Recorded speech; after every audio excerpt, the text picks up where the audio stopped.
嗨，大家好，我是坦平叔。今天是2025年4月16号。这一期咱们聊一聊关税战、贸易战。最近咱们一直在聊这个特朗普发起的关税战和贸易战啊。大家也知道这个特朗普对全世界好像180多个国家和地区要进行对等的关税，这个什么报复。但是独独放过了俄罗斯，理由是有好几个版本啊。先说是美国制裁俄罗斯，两国之间没有什么贸易，所以加和不加都一样，反正是制裁了。后来又改成由于这个特朗普在斡旋这个俄乌停火，所以不想节外生枝也不想激怒这个俄罗斯，所以就没有给俄罗斯加关税还有其他版本总之他的这个特朗普解释比较多。总之特朗普没有给俄罗斯加关税，给大国加的关税是最多，让人感觉到这个特朗普他的目标直指大国。那么在这个背景下，有很多网友大家就比较关心被美国放过的俄罗斯会放过中国汽车吗？大家也知道这个俄罗斯侵略乌克兰以来这个美西方从俄罗斯市场撤出，导致这个俄罗斯这个汽车行业出现真空所以大国的很多车企纷纷进入俄罗斯，包括印度的。那么在这个背景之下，在这个贸易战的前提之下，在俄罗斯的这些中国车企何去何从，会受到什么样的待遇，会遇到什么样的问题？我们今天一起来看一看中美关税大战，但是特朗普却对俄罗斯网开一面，没有加税，中国车企在这里会有转机吗？大家也知道这个咱们新能源汽车对欧盟那也是有关税的，但是最近也在谈，也就是咱们新能源汽车不能低于一个价格，一个最低价，这个跟欧盟之间也是有转机那么跟俄罗斯之间呢，在俄罗斯汽车市场2022年和2023年上半年生意最好做，说当时平行出口一辆车大概有10%的毛利。一位从事汽车平行出口业务的贸易商向这个轩辕商业评论回忆，但现在这个数字变成了大概只有1%。这个轩辕商业评论他刊登一篇文章主要是介绍这个贸易战之下在俄罗斯的这个车企目前的一个现状或者遇到的困境。他是这么说的他说2023年这家汽车平行出口贸易公司业务主要是中亚、俄罗斯和高加索，但现在公司整体业务重心已经转向中东，市场内卷、政策多变、市场环境还有美国制裁影响外汇结算都是原因。中亚和俄罗斯是大部分乘用车贸易出口公司的第一站，因为离得近，竞争很激烈，同行不断压低价格，加上本身市场体量有限，利润一直在压缩。更关键的是，俄罗斯不断提高关税、报废税以及增加进口限制政策，导致汽车平行出口成本大幅增加。2023年10月，俄罗斯首次宣布取消中国汽车的平行进口税收优惠，于是中国车先出口到中亚，比如史凯克那边的海关不太规范，都是低报关税进口，然后再从这些国家转口到俄罗斯。2024年4月，俄罗斯再度宣布，原本从中国经由中亚国家中转再运往俄罗斯的车辆需要补齐各类税费，包括关税、增值税和消费税。2024年10月，俄罗斯政府发布第1255号令，内容是自本月起将进口汽车报废税提升70%到85%，且在2025年1月起继续提升10%到20%。这个可比特朗普加关税还要狠呢。不确定的商业环境也成为了中国汽车出口的拦路虎。俄罗斯当地的客户信誉违约成本还有服务体系等商业环境并不健全，如果赊销违约率很高，车辆运过去，对方经常会提出各种各样的问题，利润高时还能承受，利润低后许多出口商业务就收缩了。也就是你把这个车送过去之后，因为它是赊账，先货后款，对吧？等到你跟他要钱的时候，他会指出你车有好多毛病，你好多违反合同的地方，他要扣款，7扣8扣的，你就变成赔钱。外汇结算同样是难题，自俄罗斯战争后美元结算就全部停掉了。2024年之前，俄罗斯还可以和中国做跨境人民币结算，2024年以后，跨境人民币通道也基本上关闭。轩辕商业评论了解到，很多车企的做法是在当地开公司收卢布，但是要承担汇率波动，还有高额的手续费用，并且钱回来周期会很长。显然，中国车企在俄罗斯的好日子已经结束了。说特朗普政府是否会变？2022年，中国对俄罗斯出口16万辆，2023年这一数字达到了91万辆，同比增长460%，这个确实也挺吓人的就中国给俄罗斯出口汽车91万辆，这什么概念？俄罗斯成为中国汽车出口第一大市场。2024年出口量进一步上升到116万辆，同比增长35%。但进入2025年，中国品牌在俄罗斯的销量增长降速。今年1月，俄罗斯新乘用车总量为8.9万辆，同比增长11%。当月，中国新乘用车在俄罗斯市场销量达到4.9万辆，占俄罗斯市场的55%。当时哈佛排名第一，吉利第二，长安第三。但是说俄罗斯分析机构数据显示2025年1月，4大中国车企、9大品牌在俄总计销售41892辆，同比增长7%，市场份额为47%，同比下降1.69个百分点。最新数据显示今年1到2月，中国对俄罗斯的汽车出口量同比下降近一半，降至57592辆，落后于墨西哥的85997辆和阿联酋的71418辆。这是2年来俄罗斯第一次没有排名第一。咱们出口汽车本来俄罗斯这2年排第一2025年开始已经排不上第一了，排第一这是墨西哥，第二阿联酋。俄罗斯不再是中国汽车第一大出口目的地。2022年2月，俄乌冲突爆发后，几乎所有日韩欧洲车企都离开了俄罗斯，当地汽车市场遭遇重创。当年俄罗斯新车销量骤跌59%至69万辆，同时俄罗斯的新车产量也降到了近31年来的最低水平。俄罗斯人自己只能生产拉达小轿车，但随着中国汽车制造商大量进入，俄罗斯汽车市场的空白被迅速填补。2024年，中国对俄罗斯的汽车出口量较2022年猛增了7倍。由于汽车的出口猛增中国东北边境城市绥芬河等地区也因这一繁荣景象而受益。从2020年到2024年，绥芬河对俄出口额增长了5倍，达到近140亿元人民币，使其成为中国除石油和天然气外与俄罗斯贸易最为活跃的枢纽。在那个拥有10万人口的小镇街道上，满是准备专运的汽车。中国车企在美国、欧洲、加拿大、土耳其和巴西面临反倾销措施，却在俄罗斯找到了一个利润丰厚的市场。目前，中国品牌占据了63%的市场份额，而俄罗斯本土品牌则降至29%。显然，对于俄罗斯而言，这是个巨大的威胁。实际上说来说去就中国这么大的产能你往哪儿卖都是个问题。关系再好他也受不了。就中国品牌占俄罗斯的市场份额63%，俄罗斯本土品牌占29%。那你说俄罗斯人他坐得住吗？所以俄罗斯当局那肯定是坐不住于是俄罗斯当局采取了前文所述的反制措施。荣鼎咨询分析师格雷格尔·塞巴斯蒂安表示俄罗斯和其他国家一样，担心大量廉价的中国汽车涌入会损害本国制造业。这就是贸易战其他国家为什么要加关税这个主要原因他说他们希望中国车企能提高本地生产量。有一阵子他们觉得自己别无选择，但现在他们意识到自己有议价能力。他们也就是俄罗斯对于中国汽车制造商来说是一个相当重要的市场。变化的态度和舆论。2025年2月6号，俄罗斯工业和贸易部对外发布声明，部长安东·阿里哈诺夫直接点名了3个中国汽车品牌，宣称这些品牌的产品存在极为严重的安全隐患、柱体问题，包括车辆缺乏必要的碰撞保护装置，以及驾驶室内噪音超标等情况。针对这些被指出严重缺陷，俄罗斯工业和贸易部表示将采取一系列举措，例如吊销相关证书，并且加强对产品认证的审查力度。舆论上，中国汽车在俄罗斯市场早已面临危险的境地。这个去年咱们节目也介绍过这个2024年10月俄罗斯媒体发布俄罗斯出租车司机对中国车有所不满一文。文章核心内容表示，在出租车行业里，中国汽车不耐用，中国汽车在使用15万公里后就要报废，而欧洲或者韩国汽车通常被认为能跑25万到30万公里，也就是咱们的这个里程的2倍甚至有出租车公司指出在短时间里70%的中国汽车会有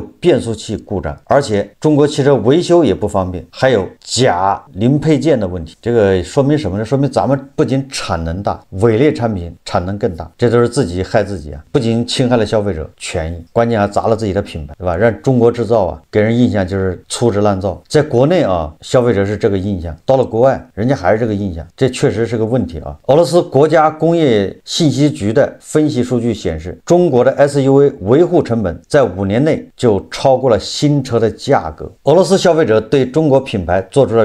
如下5大差评：核心技术不足、可靠性与耐久性问题、售后服务体系不完善、质量稳定性问题、表面华丽，实际体验不足。估计人家大冰箱啊，那个大沙发、大彩电，俄罗斯人销售不起啊。这俄罗斯人估计也不喜欢吃火锅，也不喜欢打麻将，这些高级功能都用不上了，对吧？这个对整体的这个咱们汽车的这种感受啊，这种舒适度就降低了。2025年1月，俄罗斯汽车媒体发表了一篇测试文章，名为哪些中国汽车生锈最快。而权威机构对17款中国汽车在26个不同地区、不同天气里进行了耐腐蚀能力测试，结果发现中国汽车耐腐蚀性较差，远远不及欧洲车，甚至有5个中国汽车品牌新车金属车身未进行防腐处理，使用2年就会出现明显生锈情况。最近，俄罗斯汽车经销商协会主席叫波德谢克尔金直言不讳地表示缺乏服务网络和本土化能力的中国小品牌将在2025年集体退场，说甚至断言没人在乎这些企业的去留。不过，中国汽车在俄罗斯市场70%的销量来自5大品牌哈弗、奇瑞、吉利、长安和欧盟达，面临出局的并非这些主流品牌。确实啊，小品牌在俄罗斯啊，恐怕因为它的服务网络覆盖能力、售后，对吧？维修，这都是问题啊，最终是要被淘汰掉。那么俄罗斯是否是个好市场呢？中国汽车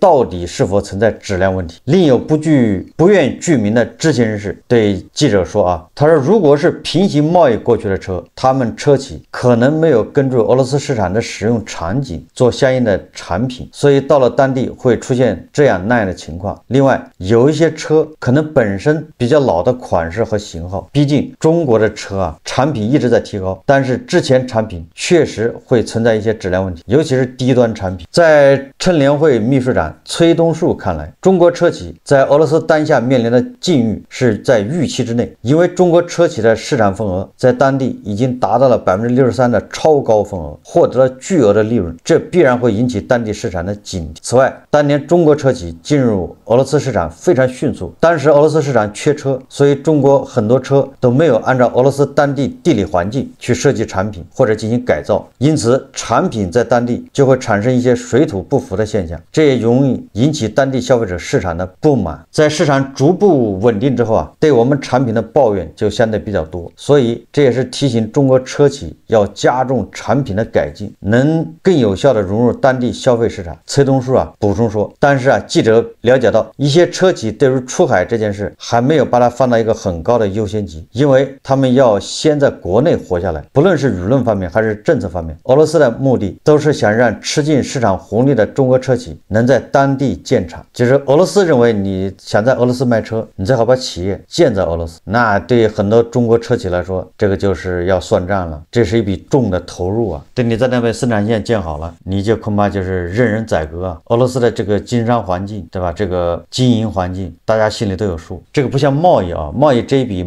失败了，钱要不回来赔了。你要办厂，那投资那可是个重投入啊，是个长期投资啊，1期、2期、3期，而且不停的要改进呢。中国车企宁愿跑到墨西哥去投资，恐怕也不敢去俄罗斯大规模的投资啊。在俄罗斯即便投资，恐怕也就是一些拼装啊，就从国内把零部件送过去，在那组装。但这个俄罗斯肯定是不满意的，俄罗斯希望你是主要的东西都要在俄罗斯生产。2024年12月4号，在第15届俄罗斯在召唤投资论坛上，俄罗斯总统普京这样表示，他说中国汽车之所以能在俄罗斯大行其道，其根本原因并非受俄乌冲突影响，德国汽车厂商撤离了俄罗斯，而是因为中国制造的汽车质量超过了欧洲，同时价格却更为低廉。普京同时指出，如世界上任何国家一样，俄罗斯也希望最大程度实现外国汽车生产本地化，希望能在俄罗斯的工厂中生产中国汽车的部件。你看啊，也就是说你从中国把零部件拉过去组装，这个都不行，最好你零部件也在那生产，完全的本地化。这个也从俄罗斯的角度来看啊，这个是合理的啊，不算过分。但是由于俄罗斯的这个环境啊，它的经商环境，对吧？它的不稳定性，哪个中国车企敢在那儿投资呢？这一投资都20年、30年了。俄罗斯经济发展部部长马克西西姆列舍特尼科夫在2023年年底就明确指出，俄罗斯希望与中国在汽车行业进行最大限度的本地化合作。彼时，他在接受记者采访时说：“我们希望在复杂机器制造产品领域合作，首先是汽车制造。很明显，我国许多工厂的进一步发展与吸引中国投资者有关。我们希望最大限度的本地化，而不仅仅是提供机器套件。”已经有车企深刻意识到俄罗斯市场的变化，好日子已经回不去了。2024年，奇瑞及奇瑞旗下的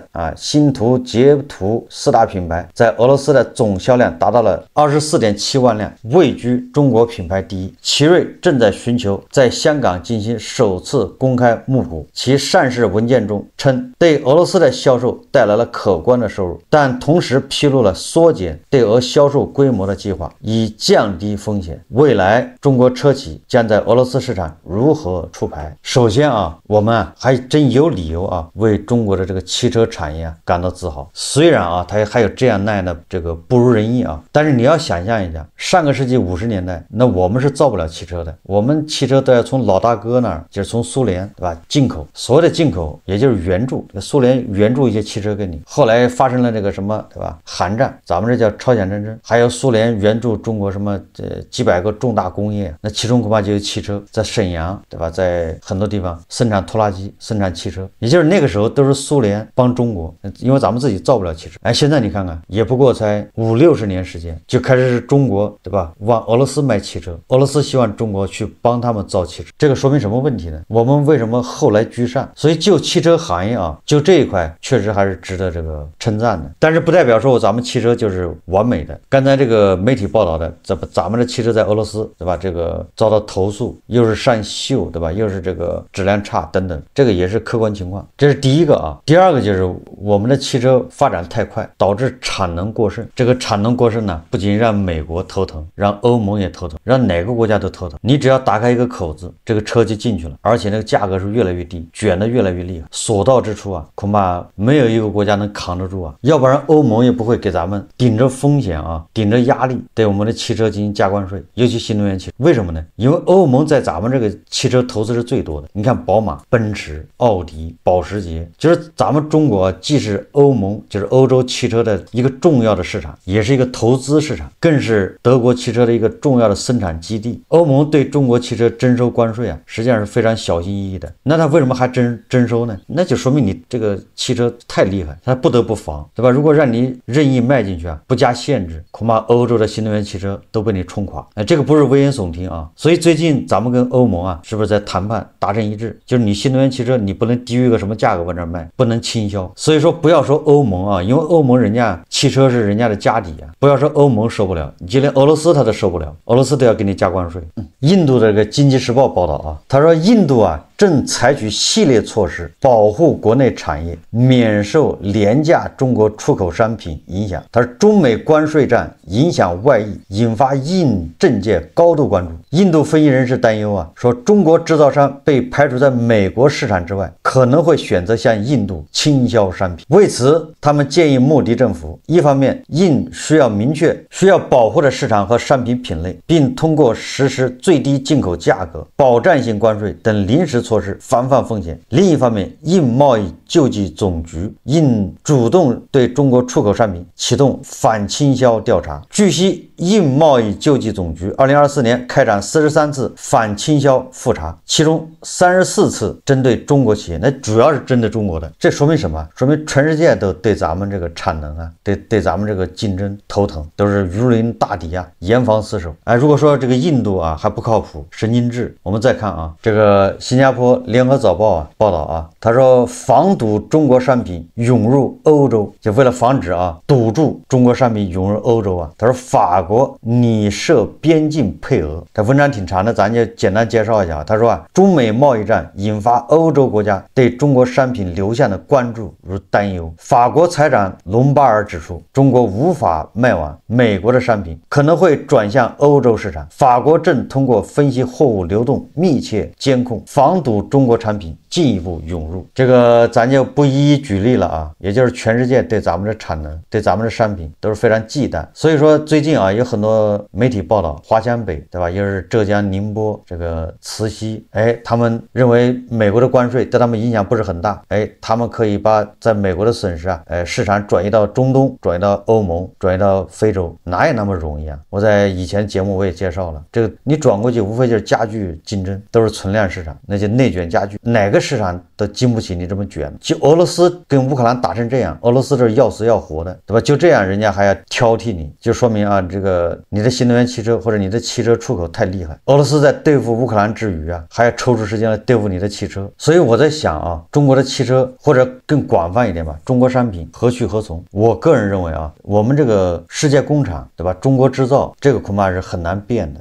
这个也只有我们，对吧？也是我们啊，恐怕为数不多的发展的一个路径，就是出口，就是外贸，进口原材料，进口能源，然后我们提供地方，我们提供技术，提供资金，提供人力，生产，然后卖往全世界。我这个模式啊，恐怕短时间很难改。这个跟我们的资源，跟我们的条件有关系，对吧？这个一个国家有自己的叫什么比较优势啊？我们不像澳大利亚，不像加拿大，也不像俄罗斯有丰富的资源，对吧？我们没有石油是贫油，能源不够，天然气不够，粮食不够，对吧？连适合居住的土地都不够。虽然是960万平方公里，但是适合人居住的只有1/3，要住14亿人啊，人均资源非常少，这就是我们的条件。这个就决定了咱们必须，对吧？这个两头在外，从海外找资源，生产加工也要卖到海外。那我们现在问题在哪儿呢？我认为我们现在问题就是我们造了太多的垃圾。这个过去30-40年我们快速发展，并没有精益求精啊，就是在商品品质在这一块啊，确实你跟欧洲、跟日本、你跟韩国比都有差距。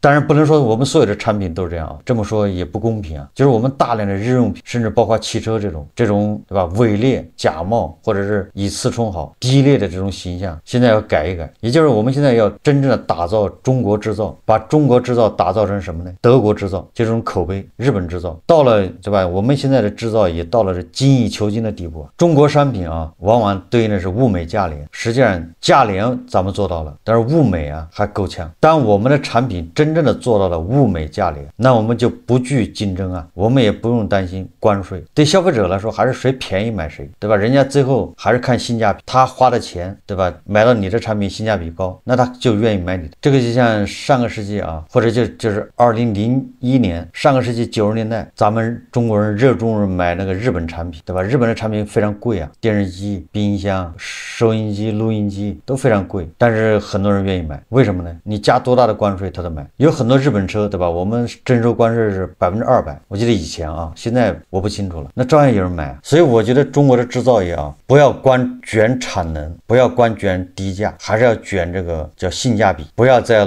造垃圾，对吧？人家韩国汽车能跑30万公里，中国汽车只能跑15万公里，这就是自己砸自己牌子，对吧？这种粗制滥造的东西实际上是在毁自己啊。它为什么只能跑15万公里呢？是因为它极致的这种成本压成本呢，它追求价格便宜，忘了这个质量。它不是追求性价比，它是单独的追求价格低，所以它质量它就难以保证，变成本来是叫物美价廉，最后导致什么呢？质量差，价格便宜，对吧？这样的东西你无论你卖到哪儿，最终啊都会遭到消费者的抛弃啊。即便你现在卖到非洲去，要不了几年，非洲人也会投诉啊，也会抛弃。所以我一直认为啊，好的东西，对吧？真正的是物美价廉、性价比高的东西，你根本不用担心别人不买，别人会想方设法的来买，对吧？如果关税高，人家甚至要来背货。但中国生产的汽车啊，开30万公里都不用去维修，那是什么概念？那谁不喜欢？好，这期节目啊，我们就聊到这里，感谢大家收看。如果喜欢我的节目，欢迎订阅转发，也可以在下方留言评论，谢谢大家。